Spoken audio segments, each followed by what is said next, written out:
அம்மா 10th தான்மா இருக்கிறா, நாங்கள் நீட்டு எக்ஸாமுக்கு பிரச்சனை பண்ணுற மாதிரி இல்லையம்மா, நீட் எக்ஸாமே எழுத போகிற மாதிரி ஒரு பில்டப் கொடுக்குறீங்க. அதெல்லாம் ஒன்றும் இல்லை, ஃப்ரீயாக இரு, ரிலாக்ஸாக இரு, ஆனால் பிளான் பண்ணிக்க. நான் அடிக்கடி இந்த 10th எக்ஸாம்லாம் எழுத போகிறாங்க பிள்ளைகள், 10th 12th எழுத போகிறாங்க. அவங்களுக்கான சில 4 முக்கிய குறிப்புகளை நான் ஃபஸ்ட் சர்வீஸ்லேயே பேசியிருக்கிறேன். ஃபஸ்ட்டு வந்து இந்த எக்ஸாம்ன்றது எல்லாரும் பயப்படுகிற காரியம். சொல்லுங்கள், எல்லாரும் பயப்படுற காரியம். கோலியாத் மாதிரின்னு வச்சிங்களேன். நம்ம கிறிஸ்தவ பிள்ளைகளுக்கு எக்ஸாம்ன்றது என்னது? கோலியாத் மாதிரி. 5 அட்டம்ப்ட் உன் கையில் இருக்கும், 5 கல் இருக்கும். நீ தாவீது மாதிரி ஒரே கல் தான், 5 அட்டம்ப்ட்லாம் கிடையாது. முதல் அட்டம்ப்ட்லேயே பாஸ் ஆவீங்க. கைத்தட்டுங்க ஆண்டவருக்கு. நம்முடைய வேர்ல்டு சேஞ்சர்ஸ் பிள்ளைகள் பயப்பட தேவையில்லை. இந்த செய்தியை கேட்கிற எந்த பிள்ளைகளாக இருந்தாலும் 10th 12th எழுதுகிற பிள்ளைகள் பயப்பட தேவையில்லை. ஏனென்றால் பரிசுத்த ஆவியானவர் உங்களோடு துணையாய் இருக்கிறார்.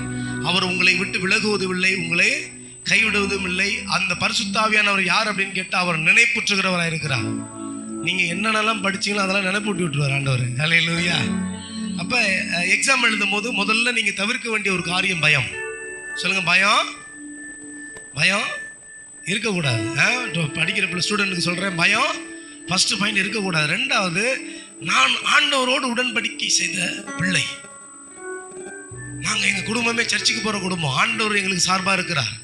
நாங்கள் அந்த எக்ஸாம் பார்த்து பயப்பட வேண்டிய எங்களுக்கு அவசியம் இல்லை. ஒரே டச், கோலியாத்து ஒரே கல்ல விழுந்தான். அதே போல் ஒரே கல்லை அடித்து அங்கீகாரத்தை பெற போகிற பிள்ளைகளாக இருக்கீங்க நீங்கள்.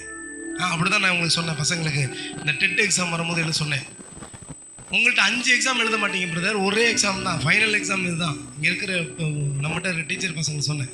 ஏன்னா படித்து முடிச்சுட்டு பாவம் ரொம்ப கஷ்டப்பட்டு இருந்தாங்க. அவங்களுக்கு கொடுத்த ஆலோசனை தான், ஒரே ஷாட்டு கோலியாத்து விழுந்தால் கவர்மெண்ட் ஜாப் கிடைக்க போகுது, சொத்துக்கள் வரப்போகுது, கல்யாணம் ஆகாதவங்களுக்கு கல்யாணம் ஆக போகுது. இதுதான் சொன்னேன் நான். அதே மாதிரி பார்த்தா 3 பேர் எக்ஸாம் எழுதுனாங்க, 3 பேரும் பாஸ் ஆகிட்டாங்க. கைத்திருங்க ஆண்டவருக்கு. அப்போ வெற்றி உங்களுக்குள்ளே வச்சிருக்கிறார் ஆண்டவர். அப்போ இந்த எக்ஸாம் 10th 12th எக்ஸாம் எழுத போகிறவங்க நீங்கள் பயப்பட வேண்டிய அவசியமே இல்லை.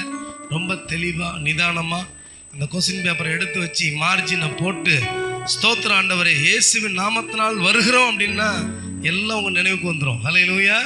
எல்லாம் அப்படியே சரன்னு தெரியாத, ரொம்ப ரிஸ்க் எடுத்துக்கூடாது. இளைப்பாறுதல் உட்காந்து சரன்னு 3 மணி நேரம் எக்ஸாம்னா 2.5 மணி நேரம் முடிச்சுட்டு அப்படியே ஸ்தோத்திரம் பண்ணிக்கிட்டே பாட்டை பாடிக்கிட்டு ஒரு மார்ஜின் அழகாக ஸ்ட்ரெச் போட்டு விட்டு ஒரு 15 நிமிஷம் முன்னாடி இருக்கும்போது தான் பேப்பர் வச்சிங்கன்னு சொல்லிட்டு கொடுத்து வரணும்.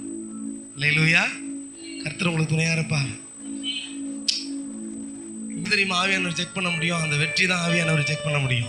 உங்கள் கூட கடவுள் இருக்கிறாருன்றதான் வெற்றி.